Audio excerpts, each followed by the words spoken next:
Hello! Welcome to GlitterShip episode 71 for April 15th, 2019. This is your host, Keffy, and I'm super excited to be sharing this story with you.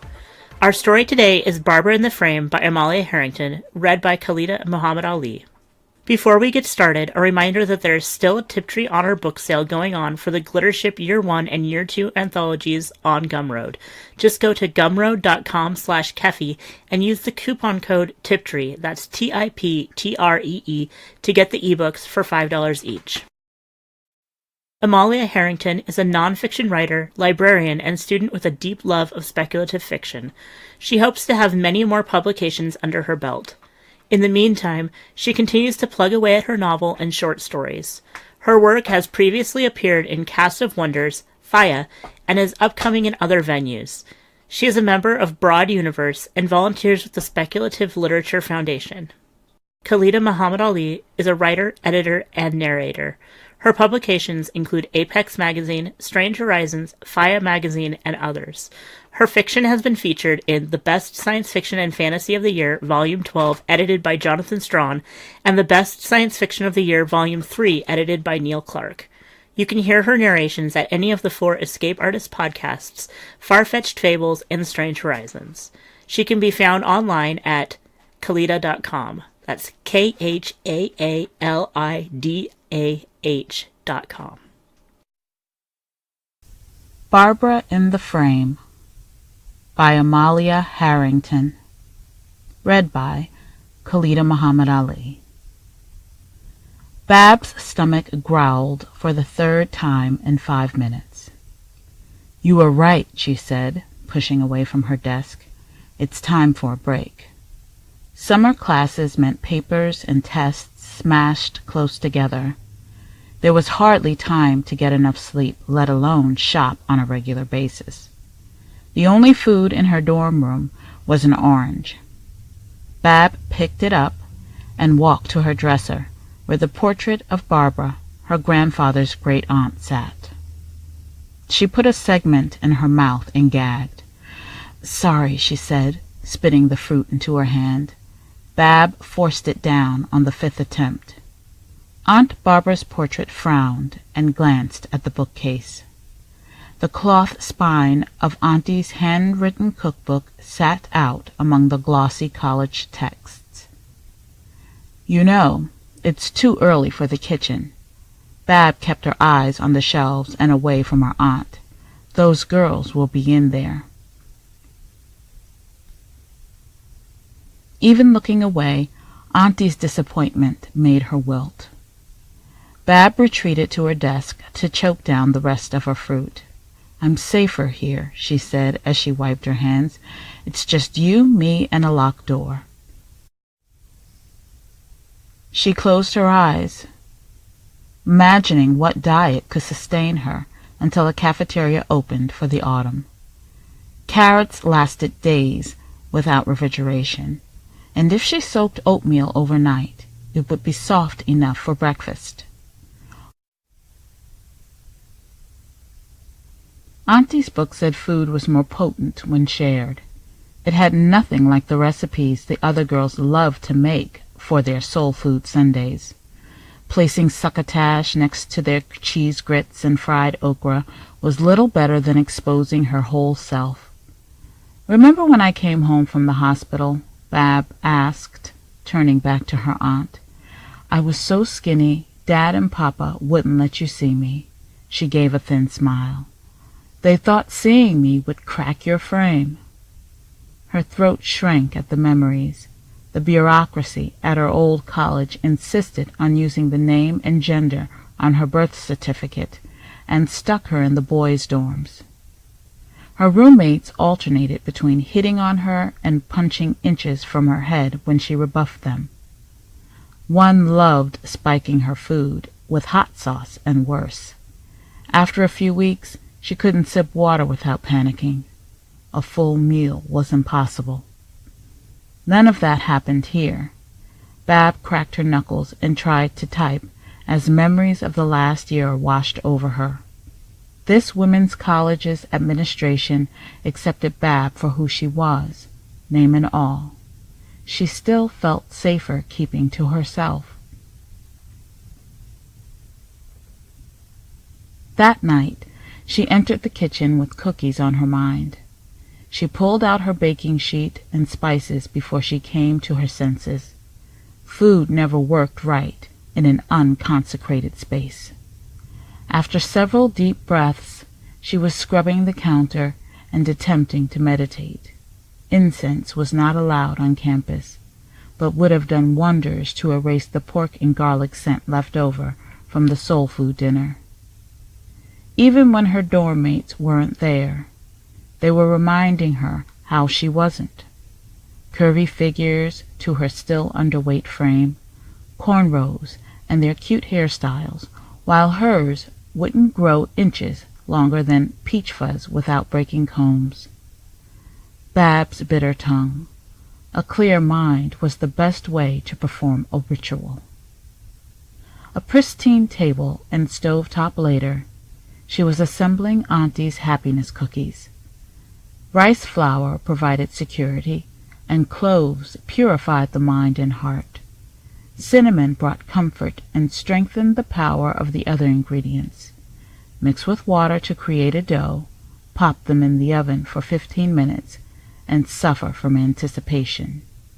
Tidying right away added power to the food and gave them time to cool. Even if the aroma of fresh cookies filled her mouth with drool. Back in her room, there were things she needed to do before eating. She paid homage to Aunt Barbara, placing the nicest smelling piece by her picture frame.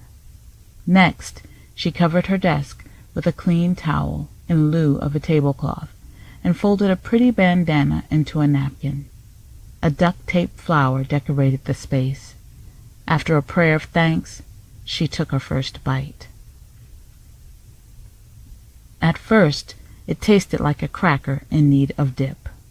As she chewed, pieces spread through her mouth and into her nose. Tension fell from her shoulders and neck.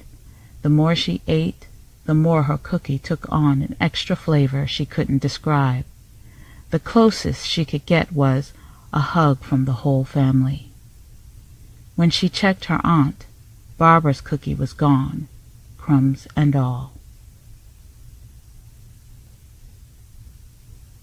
College was a never-ending battle between sleeping in and being on time for class.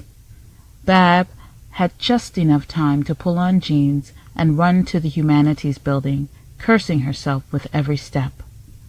Life was hard enough as is. She shouldn't make it worse by writing papers after 2 a.m. By pinching the back of her hand, she stayed awake all through the lesson. The effect faded as she headed to the bathroom, where she fought not to drift off on the toilet. She was washing up when a familiar voice went, "I said, hey!" It was Jen, dorm mate, and political science Africana studies major, standing between her and the exit. Bab stretched her lips into a smile. "Not working today?" Jen laughed and shook her head. The beads tipping her braids tinkled as she moved. Bab wished she had a scarf to hide her own hair. "My internship with the Congresswoman is this afternoon. I'm between classes now." "I wouldn't want to keep you." Babs hoped the other girl didn't notice the wobble in her voice. "There's time yet." Jen headed for the water closets and paused. "You're the reason the kitchen smelled so good this morning." Bab forgot how to breathe. Nodding had to do. "Will you come next Sunday? The 3 of us can't make dessert to save our lives." Without waiting for an answer, Jen entered a stall. The sliding lock sounded like a guillotine blade. It was all Bab could do to run to her next seminar. Terror percolated inside her, tightening her throat until she couldn't get a lungful. The number system for school teachers lecture passed in a haze of gray vision. At her next course, the professor took one look at her and ordered her to rest. Back in her room, Bab spent an endless time curled on her bed, fighting for air. Clattering from the dresser pulled Bab out of herself enough to check the noise's source. Auntie's picture had fallen. "Thanks." She returned to the bed, hugging the portrait like a teddy bear. Her heart bumping against the frame's glass made a double beat, Auntie's pulse moving in time with hers. Bab's airway relaxed, and her head cleared enough to grab last night's cookies. "What should I do?" she said after filling Auntie in on the bathroom encounter. "Dad and Papa couldn't teach me black girl stuff. Jen and her friends have way more practice than me." She took a bite. "If I change my mind, they'll know something's up. But if they get to know me, they'll be just like my boy roommates and—" Aunt Barbara was pursing her lips. "You haven't heard Jen, Maria, and Tanya speak. Their majors are going to help them change the world." Barbara stuck her chest out superhero style. Auntie raised her eyebrows. "I know becoming a teacher is important," she sighed, "but tell that to people outside my department. Anyway, that's not the main reason they'll hate me." She glanced at Auntie's cookbook. "On Sundays, the kitchen smells like those TV shows with sassy mothers who teach girls how to cook the real way." She made finger quotes. "Nothing like what we eat at home. They'll take one look at my food and treat me like my old roommates." Her stomach twisted. "I don't want to go to the hospital again." Finishing the cookie kept the worst throat swelling away. She still felt like barricading herself until graduation. Light glinted from the portrait. When Bab took a closer look, Auntie met her eyes. Aunt Barbara resembled a professor, stern but caring. If photos could speak, Bab would be getting a speech on conquering fear. The eye lecture finished, with Auntie glancing in the direction of her book. Bab crossed the room, picked it up, and flipped through the dessert section. She doubted grape nut pudding would go over well. Apple cheddar pie might work, but she wasn't masochistic enough to make a crust from scratch. Hermit seemed easy enough, but the next recipe stopped her cold. Froggers. Above the recipe, Aunt Barbara had written a few notes about Lucretia Brown, the inventor. Bab read and reread the page before saying, "They might like it." Summer lessons meant more homework and less time. Bab spent her free days camped in the library, reading hundreds of pages worth of assignments before trudging back to her room to bang out papers. She peeked from her window before going outside. Maria, a soul food Sunday girl, wasn't out running laps. Bab headed to the library, wiping sweat off her palms every couple of steps. If the pre-law economics student wasn't marathoning, she was on work study. Bab needed to find a secluded corner to avoid detection. Maria was nowhere near the front desk when Bab checked out her class's reserved texts. She walked the opposite way from the book return cart in case the girl was shelving. Bab spent the next 2 hours in the clear until it came time to make copies. The other girl was bent over loading papers into the machine, looking more voluptuous than Bab could ever hope to be. Bab closed her eyes, praying to avoid a repeat of yesterday. "Hey." Maybe starting the conversation would help. The other girl yelped, whirling around and overbalancing. Bab rushed to steady her, half wondering if she landed in a romantic comedy. Maria's face flushed redder than her shirt. "I didn't see you." It was Bab's turn to freeze. She studied the wall behind the other girl's head, and she tried to form words. "Oh, you're coming Sunday." Maria sounded relieved. "We can talk then." She stepped away from Bab and hurried to the front desk. 2 hours and 5 textbooks later, Bab emerged from the library, dazed. Motor memory led her to the campus coffee shop, where she ordered a red-eye. She needed the caffeine to unfry her brain and conduct decent extracurricular research. Maria was nowhere to be found when Bab walked to the reference librarian's desk. There wasn't too much on Lucretia Brown, but what existed came from places like the Smithsonian. The State Historical Society had a series of Frogger recipes, as well as official documents on Brown's business. Babs's coffee went cold as she pored over the papers. "What do you think, Auntie?" Babs asked that night. "Those 3 might hate them because they have frog in the name." Aunt Barbara didn't react. Bab twisted her hands and continued. "I found a zillion ways to make Froggers. Some I don't have to buy a ton of new ingredients for. One is similar to your happiness cookies and isn't very sweet. They'll think I was lying about making dessert. Another fried, not baked. Those 3, she drifted off as Auntie wrinkled her nose. "What do you think I should do?" Bab said, hoping Auntie wouldn't give the obvious answer.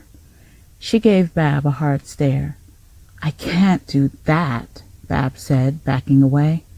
"I'm safer not making friends." She bumped into her bed. Auntie looked miserable. Bab stroked the picture frame before returning to fretting. Silently this time. Every recipe called for allspice, which promoted luck, success, and health. It was also quite masculine. Bab wasn't keen on infusing virility in herself or the others. Liquor united the feminine elements of water and earth, but she was too young to buy the rum Froggers required. Bab prayed rum extract with its high alcohol content was an acceptable substitute. Auntie's book had nothing to say about the power of molasses. Maybe it took after its sister sugar in terms of protection and enhancement. It could also be a soul food ingredient, though Bab was too afraid to check. Spices were never cheap.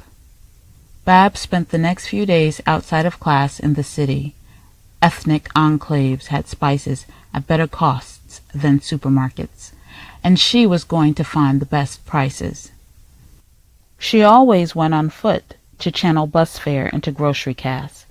Her feet swelled until she could barely pull her shoes off at night, but she got all the seasonings she needed, plus extra rice flour. By Saturday afternoon, Bab recovered enough to limp to the market nearest the dorms.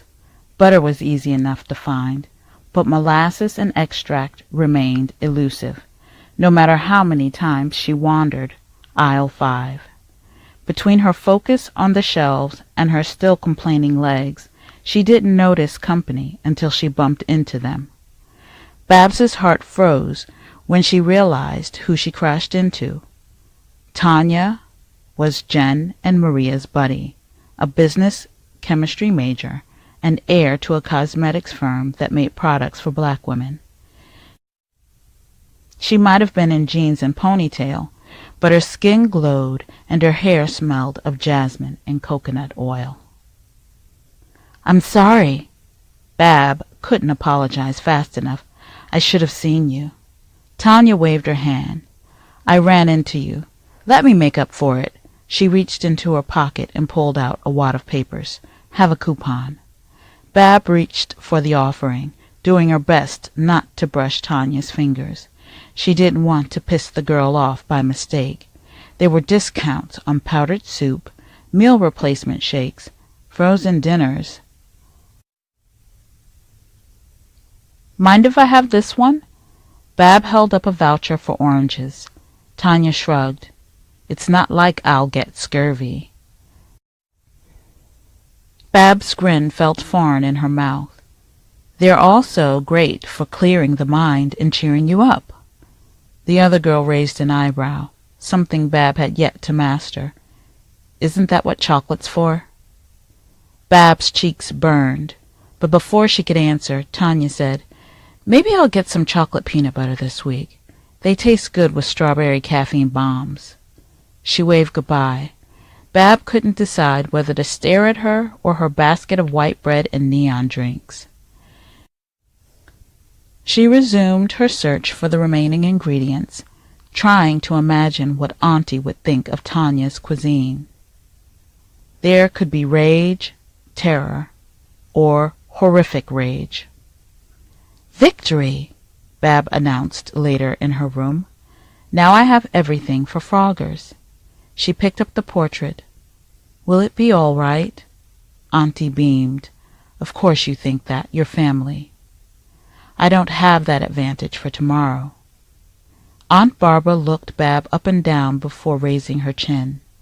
Bab crossed her arms over her bust. "They're prettier than I am, and I don't think a padded bra would help." Auntie's eye narrowed. "What's worth knowing about me?" Her voice wobbled. Auntie glanced at the mirror. Bab stood in front of it for ages, trying to see what Aunt Barbara did. It never appeared. Whenever she turned away, Auntie nodded for Bab to return. Her throat ached from not shrieking her frustration. Her reflection continued to show someone who did not have the looks, goals, or background as the other black girls in the dorm. She had bits and pieces of other kin in her appearance, like Papa's forehead, Grandfather's nose, and Auntie's love of frilly blouses. Bab straightened her back and assumed the formal pose of Auntie's portrait. She still couldn't find what Auntie saw, but her urge to scream faded. Maybe one of these years she'd be as awesome as Auntie believed.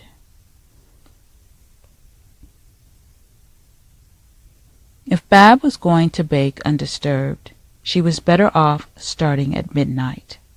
The cookies wouldn't be the freshest, but she half remembered one recipe saying Froggers grew tastier with time. Or she could scrub the kitchen for so long, Monday would roll by before she finished. Giving the counter, sink, and other surfaces the once-over wasn't going to be enough if she wanted to win the trio's favor. Bab scoured until her arms ached, shook them out, and started again. She filled her head with prayers for the cookies' success and her continued safety. Whenever her mind wandered, she bit hard on her tongue. Now that she thought of it, Froggers might taste better if she re-washed the baking sheet. As she worried it with a sponge, she caught a glimpse of herself in the aluminum. She was nothing more than a blobby outline, but it was enough to remember the afternoon. Auntie thought she was worth something, and Bab needed to act the part. She preheated the oven and pulled out the measuring cup. Auntie's recipe didn't specify rice flour, but she could do with its protection. The spices that went into happiness cookies went into the mixing bowl, along with lucky nutmeg and Ginger's love. Macho allspice went in after all, to impart success. What ingredients went into another bowl before she combined everything to make a sticky dough?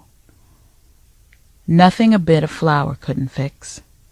She rolled everything out with the side of an empty glass, used the mouth of the same cup to cut out Froggers, and stuck them in the oven.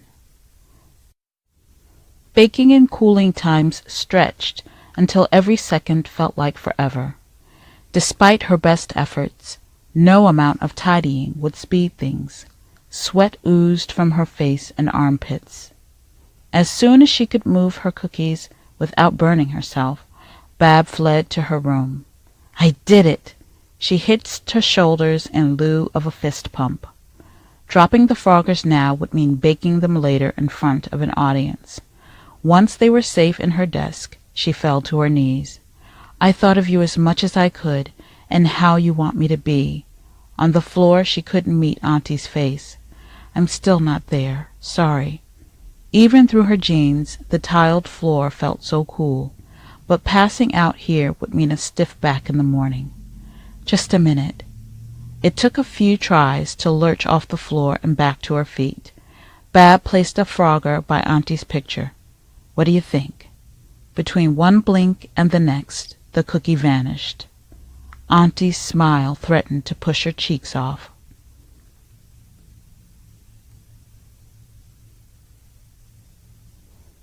It was 10 when Bab woke up, and 11 before she rolled out of bed. She only had a few hours, and laundry wouldn't do itself. Typical for Sunday, all the machines were full, but one just had a few minutes left to run. She buried herself in a textbook, wondering if she could drop out of dinner, saying she had a test tomorrow. Auntie would be disappointed in her. The afternoon vanished in a flurry of chores, grooming, and actual homework reading.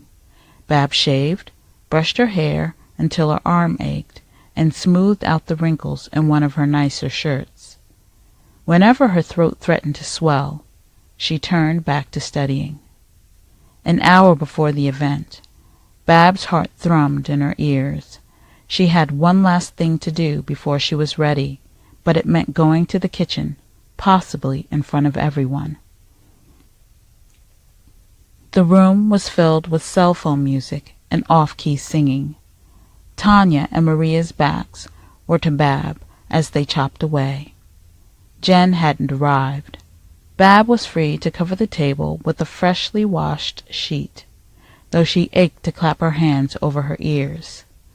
The file quality, song genre, and the girls' lack of skill made it Vogon poetry in human mouths. She placed her duct-tape flower in the center of the table before retreating to gather the Froggers. When she returned, the pair was belting out what might have been Baby Come to Me. Bab prayed 433 was next on the playlist as she arranged cookies on her largest plate. She couldn't do anything more artful than a pyramid of concentric circles, but it looked good enough for a magazine. A shriek stole the last of her hearing. "Bab, when did you get here?" Bab turned to Tanya, rubbing her ears. "I didn't want to interrupt." Tanya laughed. "It's either sing or put up with Maria's preaching." "Soul food isn't vegan," the girl hissed. "Aren't you making peas and carrots?" Tanya said. "Doesn't count. I use butter," Maria said. "See what I mean?" Tanya said to Bab with a hammy sigh. Bab's smile shook around the edges. "Why not vegan?" "Thank you!" Tanya abandoned her cutting board to crush Bab in a hug. "You understand." "Does that mean no cookies tonight?" Bab winced at her lack of subtlety. "They have dairy." "Of course cookies." Tanya stepped back, giving her a hard look. "Cookies need butter, chicken needs salt, and collard greens are better with orange juice instead of pork." "Blasphemy!" called a new voice from the doorway. Jen walked in, arms full of cans and equipment. "Smoked pork is food of the gods." As the trio rambled amongst themselves, tension fell from Babs's shoulders. She set the table, making sure everything was picture perfect, while the others worked by the stove and countertops.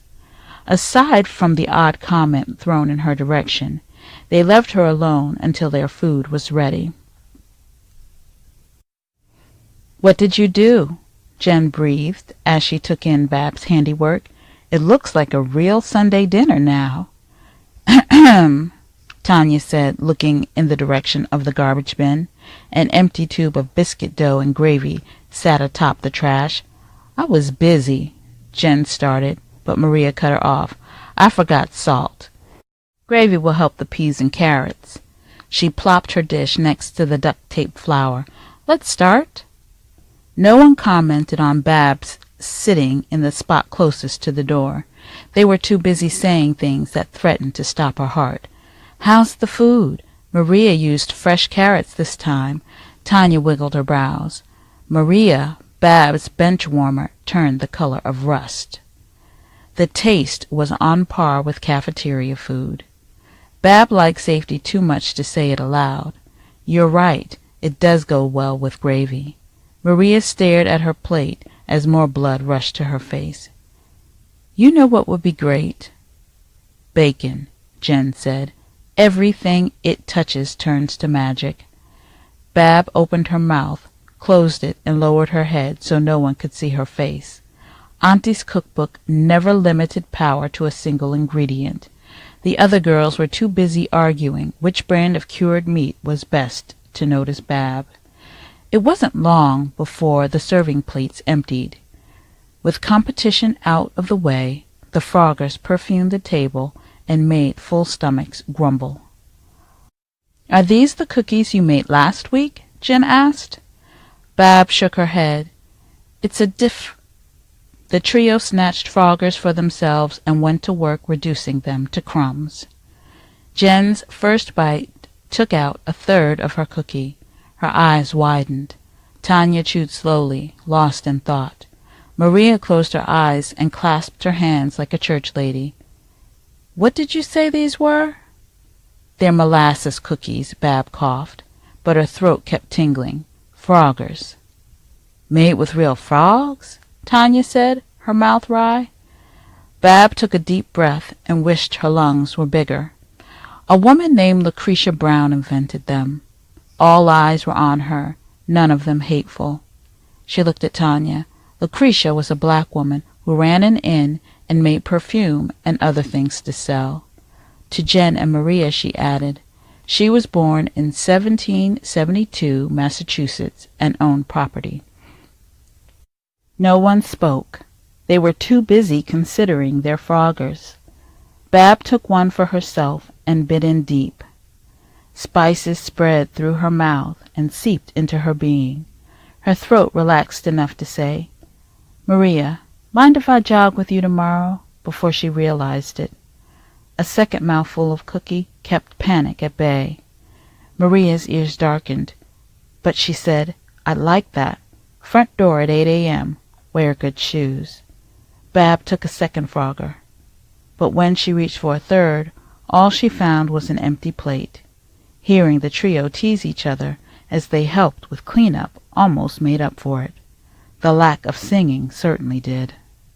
With 4 people helping, dishes and everything else were done in no time.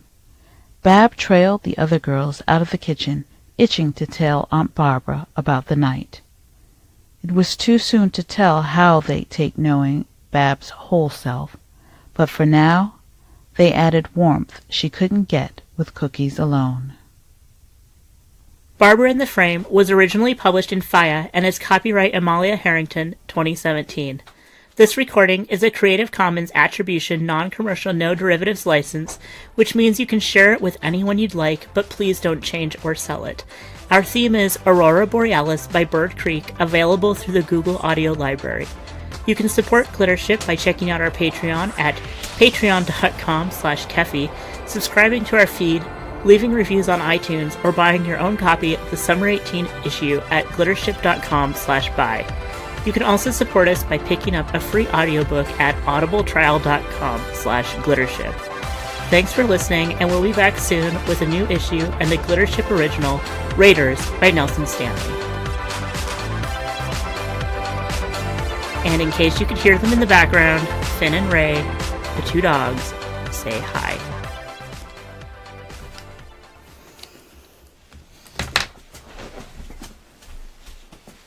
What are you eating? Oh, something you really should not be... Excuse you.